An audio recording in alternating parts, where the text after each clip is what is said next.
Saya teringat sekali saya pernah berdiri pagi hari ketika saya akan berangkat taklim, lalu anak saya siap-siap berangkat untuk sekolah. Lalu pada saat itu anak saya berkata kepada saya, "Bi, doakan aku menjadi ahlul ilmi, doakan ana menjadi ahlul ilmi." Tentunya saya selaku bapak senang sekali mendapatkan permintaan semulia itu. Maka seketika saya menjawab kepada anak saya, "Insya Allah kamu antum akan menjadi ahlul ilmi." Maka ketika saya baru saja mengaminkan apa yang dia minta kepada saya, seketika tiba-tiba dia berubah. Lalu dia mengatakan kepada saya, "Tidak jadi ahlul ilmi, Bi." Saya sempat khawatir, jangan-jangan dia menyebutkan cita-cita yang lain. Tapi ternyata seketika saya langsung berkata, "Loh, kok gak jadi? Kan ahlul ilmi itu baik. Ahlul Quran juga baik. Kenapa pengen untuk diubah?" Maka anak saya yang baru berusia 10 tahun lalu mengatakan kepada saya, sembari memberikan pelajaran telak kepada saya. Dia mengatakan kepada saya pengen menjadi ahlul jannah, karena orang yang ahlul ilmi belum tentu menjadi ahlul jannah.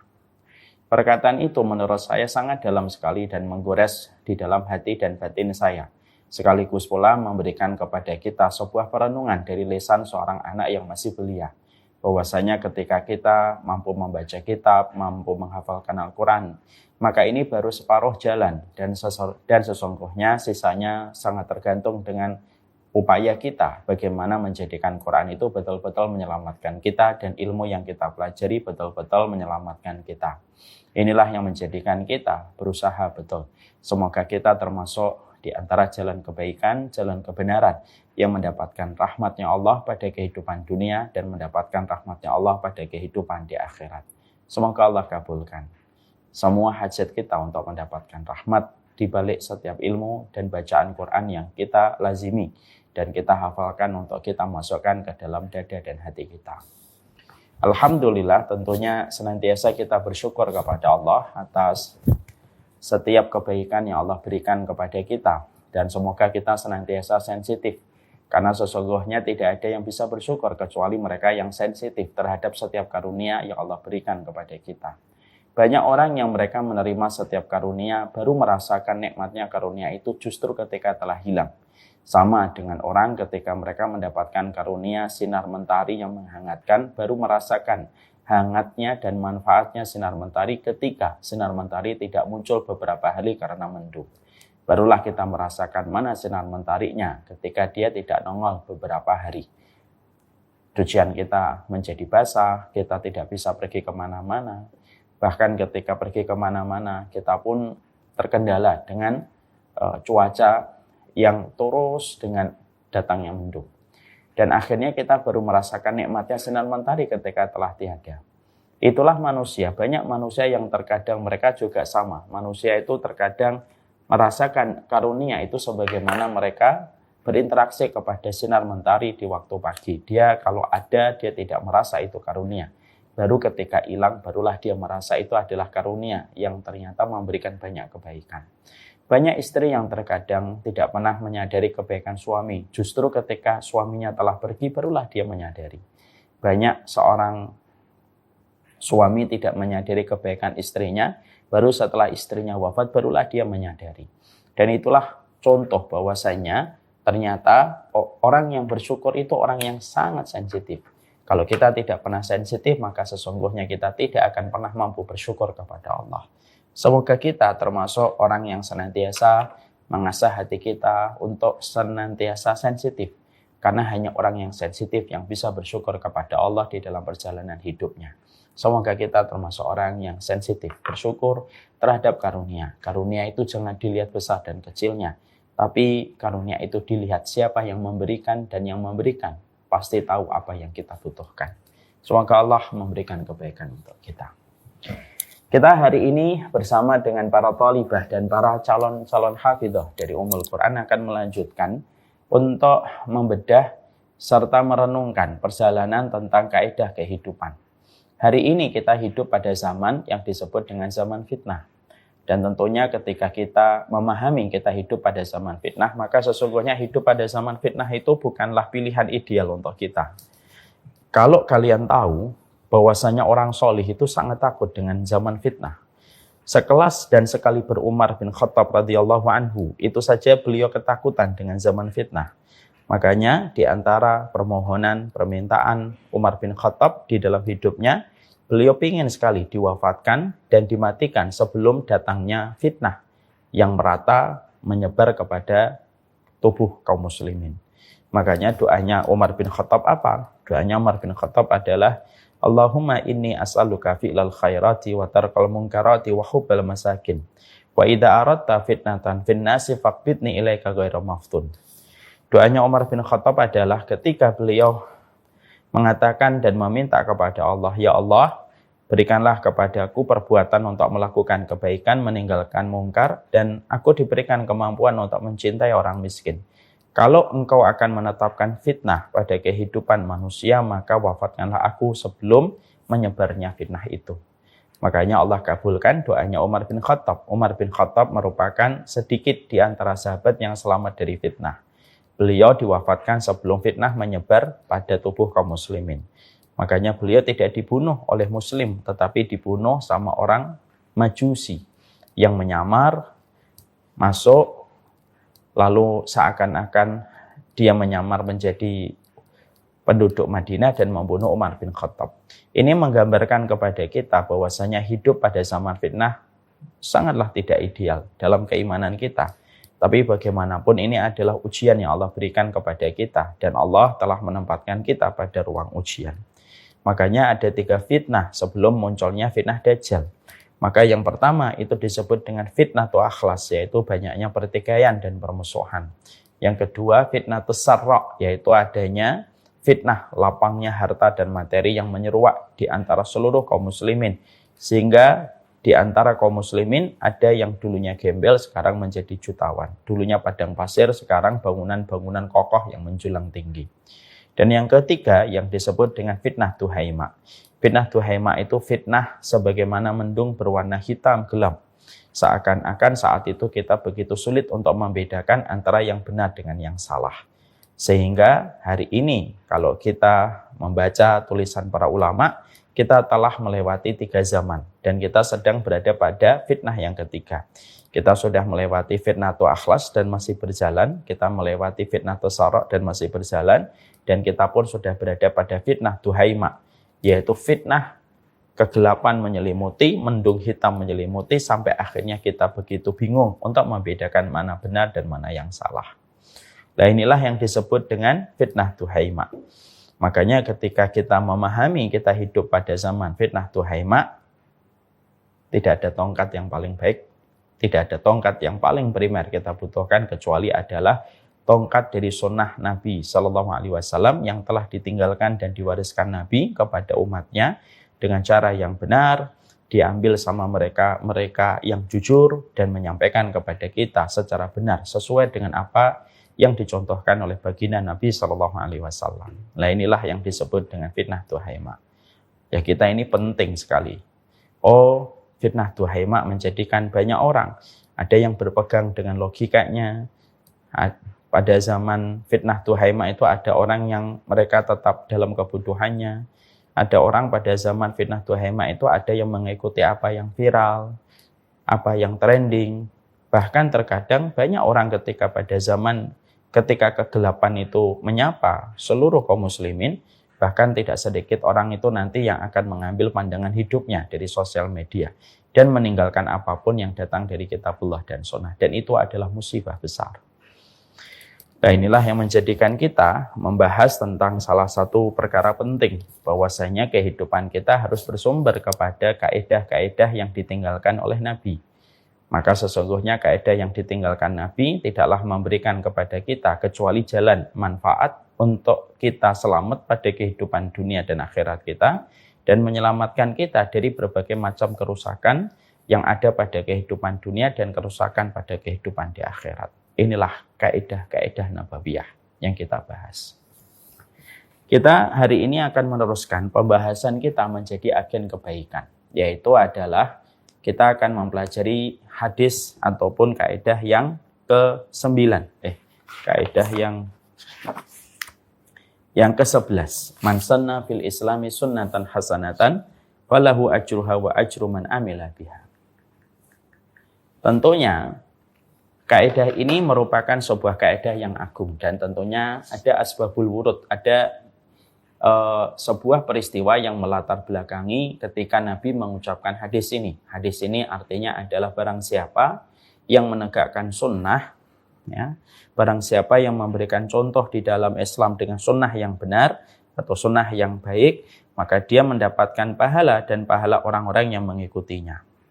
Ini merupakan sebuah hadis yang begitu agung. Tetapi sebelum kita membahas apa yang harus kita pahami dan apa yang harus kita realisasikan pada kehidupan tentang hadis ini, maka hadis ini memiliki asbabun nuzul, memiliki sebab latar belakang kenapa hadis ini diucapkan dan disampaikan oleh baginda Nabi. Yaitu kalau kita melihat dalam beberapa riwayat diterangkan dari Mudhir bin Jarir bahwasanya beliau menyampaikan sebuah riwayat dari bapaknya. Bahwasanya bapaknya pada satu waktu berada di samping Rasulullah Shallallahu Alaihi Wasallam. Lalu tiba-tiba Rasulullah itu didatangi oleh satu kelompok orang, artinya tidak satu tapi lumayan banyak, dalam kondisi telanjang kaki, kemudian telanjang dada, dan mereka mengenakan sebagian ada mengenakan wol bergaris ataupun jubah. Lalu mereka dalam kondisi pedangnya itu terhunus. Lalu sebagian dari mereka itu berasal dari suku Mudhar. Maka ketika Rasulullah melihat mereka dalam kondisi yang sangat miskin, maka berubahlah wajah Rasulullah Shallallahu Alaihi Wasallam. Fa'amara Bilal fa'adzana wa aqama. Maka Rasulullah Shallallahu Alaihi Wasallam memerintahkan kepada Bilal untuk mengumumkan atau mengumandangkan adzan, lalu kemudian iqamah. Lalu Rasulullah Shallallahu Alaihi Wasallam melaksanakan sholat bersama dengan sahabatnya. Kemudian Rasulullah Shallallahu Alaihi Wasallam setelah melaksanakan sholat, Rasulullah lalu menyampaikan khutbah. Dimulai ketika beliau membaca ayat Ya ayyuhalladzina amanu taqullaha haqqa tuqatihi wa la tamutunna. Ya ayyuhan nasu taqu rabbakumul ladzi khalaqakum min nafsin wahidah. Setelah itu maka Rasulullah Shallallahu Alaihi Wasallam menyampaikan yaitu surat Al-Hasyr ayat yang ke-18. Ittaqullaha wal tandur nafsum ma qaddamat liqad. Takutlah kepada Allah sembari mereka mempertimbangkan apa yang telah mereka lakukan untuk hari esok, dan takutlah kepada Allah.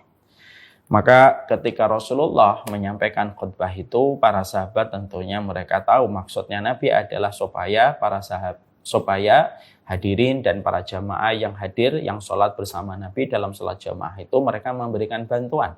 Karena apa yang mereka berikan itu untuk kehidupan hari esok di akhirat ketika mereka bersedekah.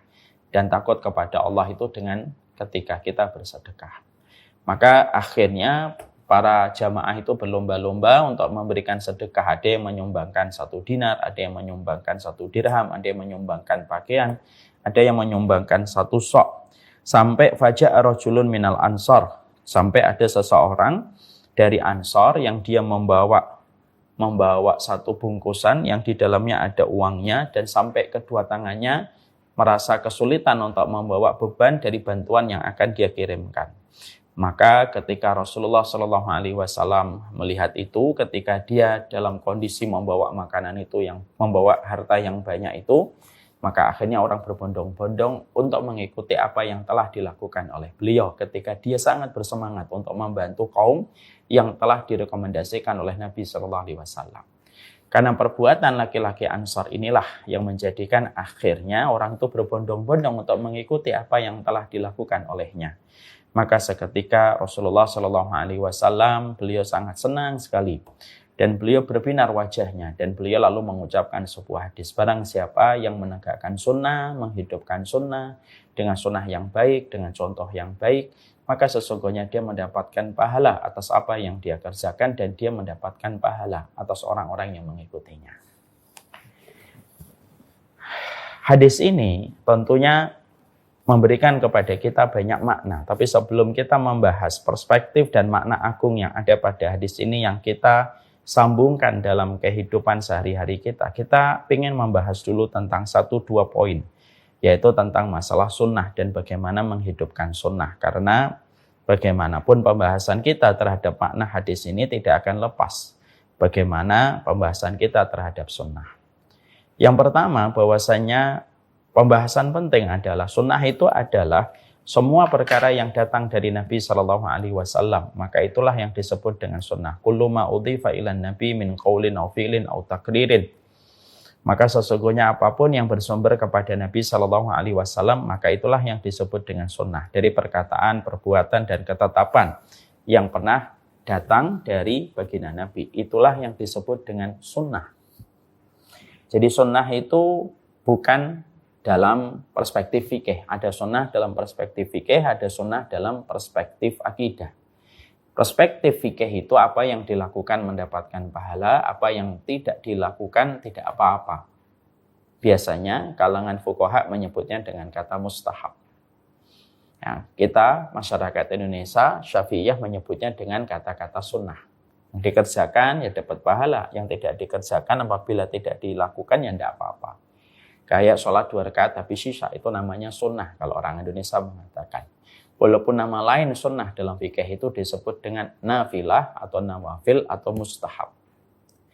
Sunnah yang kita bicarakan di dalam hadis ini yang ketika Nabi mengatakan barang siapa yang menghidupkan sunnah, itu bukan sunnah dalam perspektif fikih. Tapi sunnah yang dikatakan oleh Nabi adalah sunnah dalam perspektif umum, dalam perspektif akidah dan manhaj. Bahwasanya sunnah itu apa sih? Sunnah itu apapun yang datang dari Nabi Shallallahu Alaihi Wasallam, dari perkataan, perbuatan, dan ketetapan beliau. Maka itu yang disebut dengan sunnah. Makanya apapun yang datang dari Nabi, maka itu disebut sunnah. Ada yang sifatnya wajib, kayak sholat duhur, kayak sholat asar, maghrib, isya. Itu sunnah karena Nabi yang mencontohkan, tetapi hukumnya wajib. Ada yang hukumnya nafilah ataupun mustahab, misalkan kita melaksanakan sholat duha, itu sunnah. Kita melaksanakan sholat syuruk, itu sunnah, tapi hukumnya mustahab. Maka sesungguhnya itulah yang kita pahami tentang sunnah. Jadi tolong dibedakan antara sunnah dalam perspektif fikih dengan sunnah dalam perspektif akidah. Ini yang kita harus mengerti, yang pertama.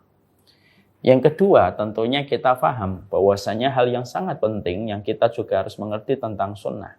Maka sesungguhnya sunnah itu adalah sebuah komitmen dan kewajiban kita. Dan sesungguhnya tidak ada harga tawar di dalam sunnah. Sunnah itu bukan opsional dan sunnah itu bukan ikhtiar. Sunnah itu bukan ikhtiarat, dia bukan pilihan. Tapi dia merupakan konsekuensi kalau kita beriman kepada Allah. Maka wajib untuk mengikuti sunnah. Makanya ada di dalam surat Ali Imran satu ayat yang disebut dengan ayatul imtihan, ayat ujian. Ketika Allah mengatakan di dalam firman-Nya, "Qul in kuntum tuhibbunallaha fattabi'uni yuhibbukumullah wa yaghfir lakum dzunubakum wallahu ghafurur rahim." Katakanlah kalau kalian itu mencintai aku, Allah, maka kalian harus mengikuti aku, yaitu Muhammad. Barang siapa yang mengikuti Muhammad, maka dia diampuni dosanya dan dia dicintai oleh Allah. Dan Allah Maha Pengampun lagi Maha Penyayang. Ini disebut dengan ayatul imtihan, ayat ujian. Kenapa? Banyak orang yang mereka mencintai Allah tetapi gagal mengikuti Nabi Muhammad. Imannya tidak diterima. Orang Yahudi, mereka mengimani Allah tapi tidak mau mengimani Rasulullah. Imannya gagal. Orang Nasara, ketika mereka ditanya siapa yang menciptakan manusia, mereka pasti mengatakan Allah. Tapi kenapa iman mereka tidak diterima oleh Allah? Karena mereka tidak mau mengikuti Rasulullah. Disitulah kita harus paham. Kedudukan yang kedua yang penting untuk kita harus pahami adalah sunnah itu merupakan perkara yang sifatnya itu konsekuensinya berat.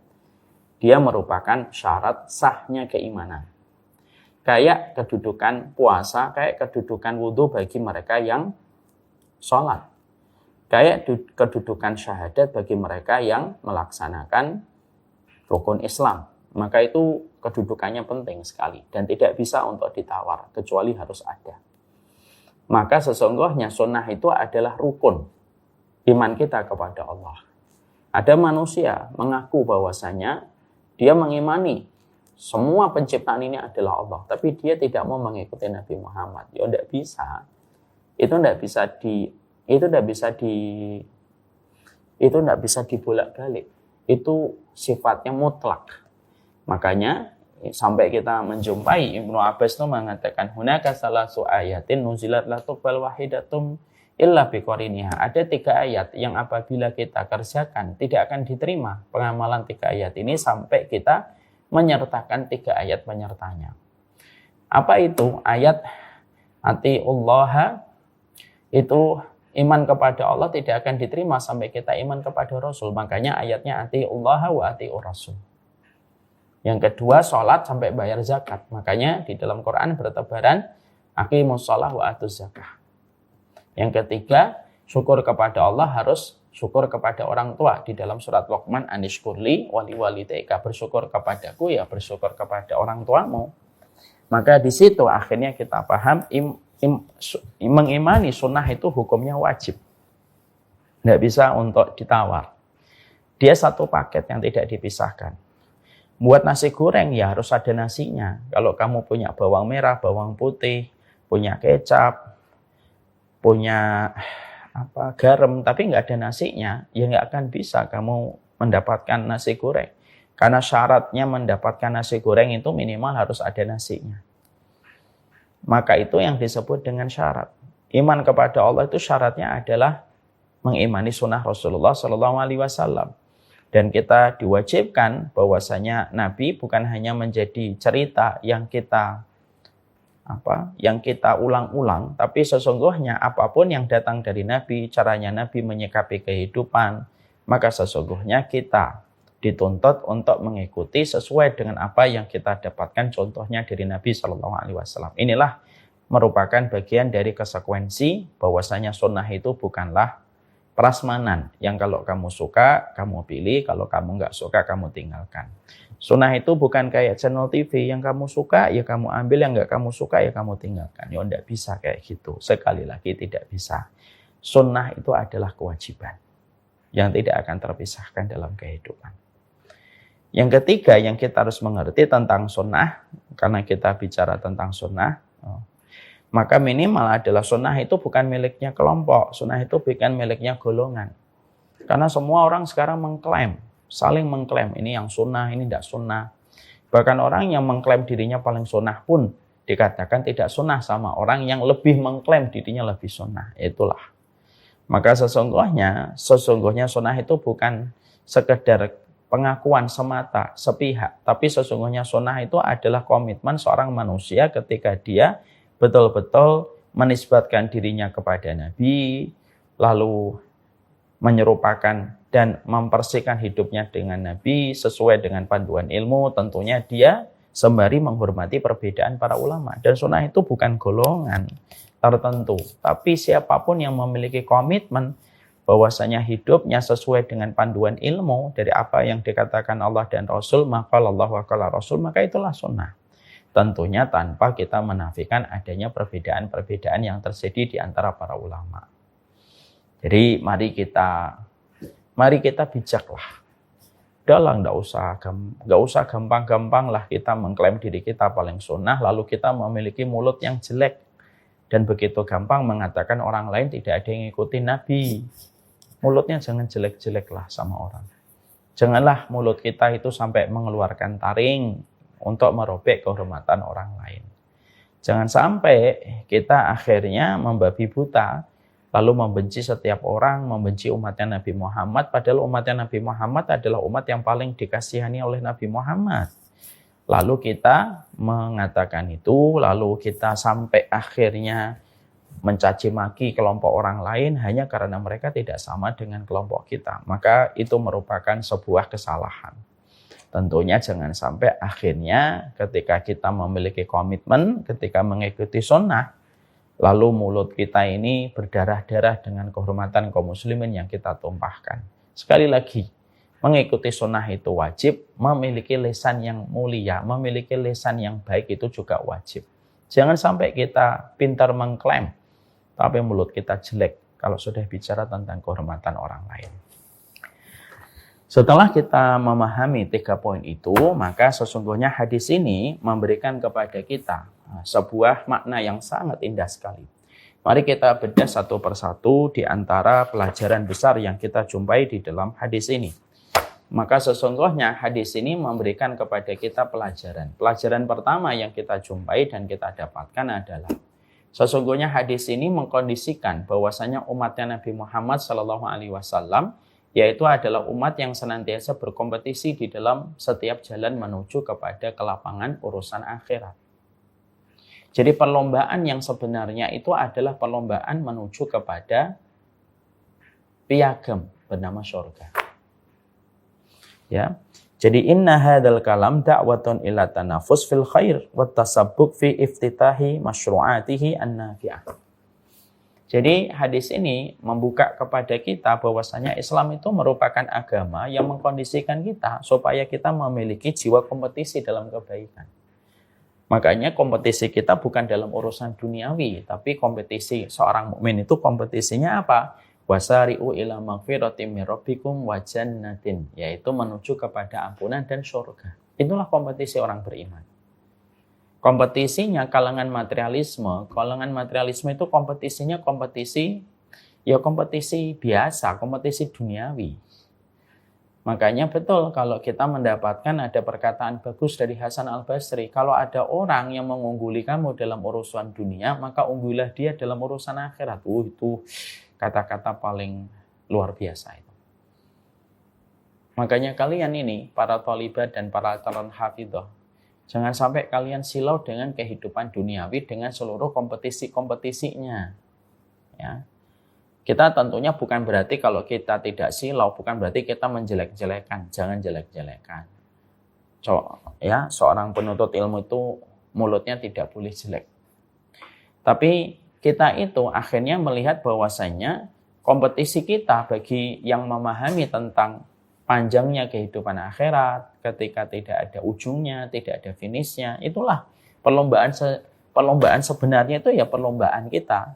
Perlombaan kita supaya kita menjadi pemenang dan kita berlomba-lomba dan merasakan kehangatan berlomba-lomba dalam urusan akhirat. Apa bedanya berlomba-lomba dalam urusan dunia dan berlomba-lomba dalam urusan akhirat? Berlomba-lomba urusan akhirat itu tidak akan menimbulkan penyakit hati. Tapi berlomba-lomba dalam urusan dunia, sangat berpotensi itu. Sangat berpotensi untuk mendatangkan penyakit hati. Makanya cara pandangnya seorang muslim, semuanya dari kita, cara pandangnya seorang muslim itu apa? Bukan kesuksesan dan kekayaan dengan income dan profit yang tinggi, bukan. Tapi caranya adalah menyelamatkan kita dari kehidupan dunia supaya kita mendapatkan tiket, memantaskan diri kita mendapatkan rahmatnya Allah dalam kehidupan di akhirat. Makanya kita lihat bagaimana perlombaan para sahabat dalam kebaikan. Itu sangat terasa sekali. Ya karena Nabi itu mengkondisikan para sahabat itu untuk berlomba-lomba dalam urusan akhirat dan bukan berlomba-lomba dalam urusan duniawi. Makanya kita pernah mendapati bahwasanya Umar bin Khattab ingin mengejar amalannya Abu Bakar, tetapi dia merasa tidak mampu. Makanya betul, siapa manusia paling utama setelah Nabi Muhammad? Ya Abu Bakar.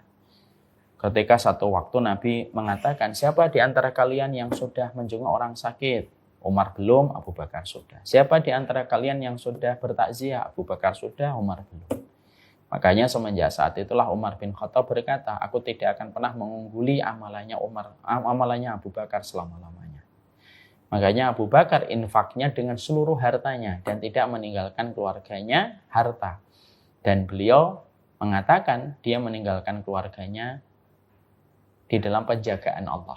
Umar bin Khattab berinfak dengan separuh hartanya. Nah ini menunjukkan kepada kita bahwasanya ambiensnya situasi yang dibangun oleh Nabi itu betul-betul luar biasa indah. Sehingga para sahabat itu berlomba-lomba di dalam kebaikan. Mereka berkompetisi di dalam jalan akhirat.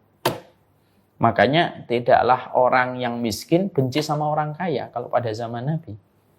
Mereka tidak pernah benci sama orang kaya. Kalaupun mereka pernah protes kepada Nabi Muhammad SAW, ya Rasulullah, dhahaba ala dusur bi ujurihim. Orang kaya itu enak ya Rasulullah. Mereka pergi dengan amalnya. Ketika kita sholat, mereka sholat. Kita puasa, mereka puasa. Dan ketika mereka sedekah, kami tidak bisa sedekah. Ketika mereka membantu jihad, kami tidak bisa membantu. Apa yang dikatakan kalangan miskin pada zaman Rasulullah kepada Rasulullah menggambarkan betapa bersihnya hati orang-orang miskin. Hatta kepada orang kaya sekalipun tidak ada gap. Ya karena orang kayanya juga tidak pernah manas-manasin orang miskin. Sehingga akhirnya yang mereka iri dari orang kaya bukan hartanya. Mereka tidak sama sekali iri dengan hartanya. Mereka tidak mengatakan, kenapa mereka kaya, kita tidak kaya ya Rasulullah. Tidak ada pertanyaan itu. Yang ada itu adalah, ya Rasulullah, mereka itu bisa sedekah, kami tidak bisa sedekah. Mereka bisa membiayai jihad dan membiayai jalan dan proyek kebaikan, kami tidak bisa. Maka Rasulullah memberikan jalan keluarnya untuk menenangkan hati mereka. Rasulullah mengatakan apa? Bukankah kalian kalau tasbih sedekah, bahkan kan kalau kalian senyum sedekah, bahkan kalian mendatangi istri kalian itu pun sedekah.